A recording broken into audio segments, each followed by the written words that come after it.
2 Petrus pasal 2. Pengajaran-pengajaran yang merusak. Ayat 1, tetapi dahulu ada nabi-nabi palsu juga di antara umat itu.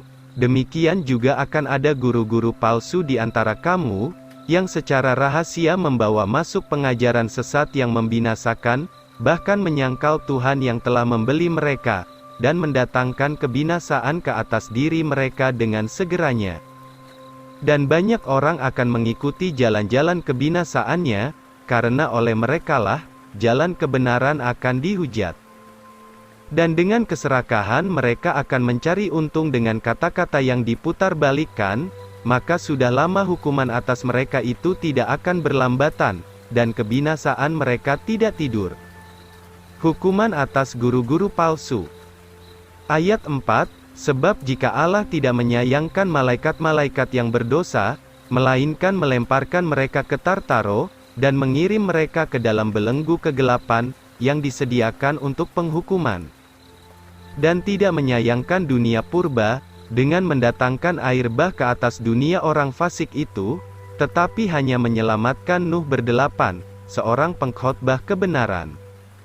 Dan mengubahkan kota-kota Sodom dan Gomora menjadi abu, menghukum dengan kehancuran, menjadikan mereka suatu contoh bagi orang-orang yang hidup fasik sesudahnya. Dan melepaskan Lot orang benar, yang sangat tertekan oleh cara hidup yang keji dari orang-orang jahat itu.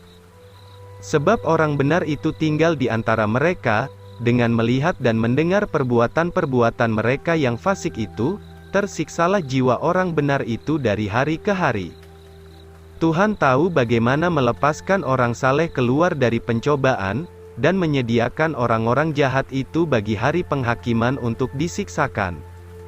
Tetapi terutama mereka yang berjalan menurut daging, di dalam hawa nafsu kenajisan, dan yang menghina kekuasaan, mereka takabur, semaunya sendiri. Mereka tidak takut berbicara jahat tentang yang mulia-mulia.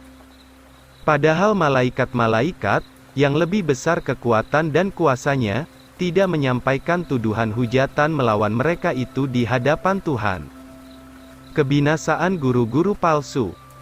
Ayat 12, tetapi orang-orang ini, bertabiat binatang yang tidak berakal, yang dijadikan untuk ditangkap dan dibinasakan.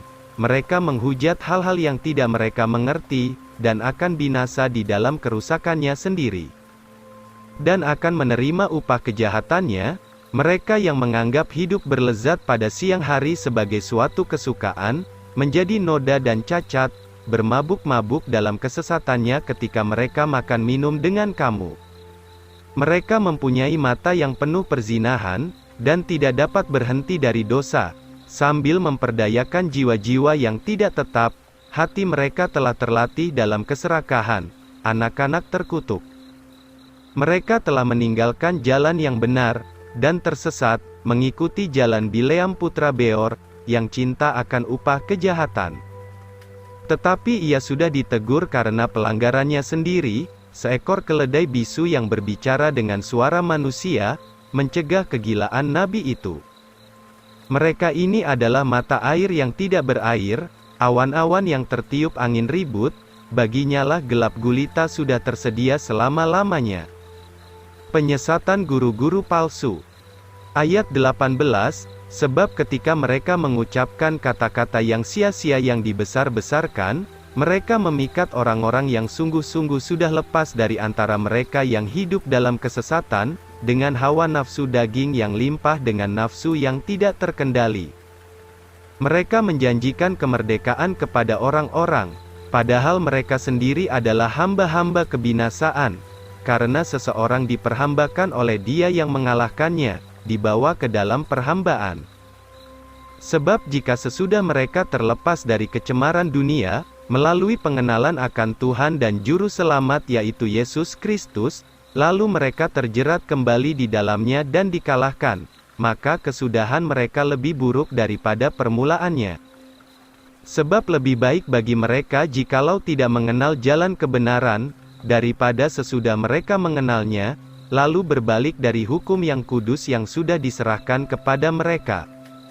Maka berlakulah ke atas mereka itu seperti Amsal yang benar ini, Anjing berbalik kepada muntahannya sendiri, dan babi yang sudah dimandikan, kembali berkubang di dalam lumpur.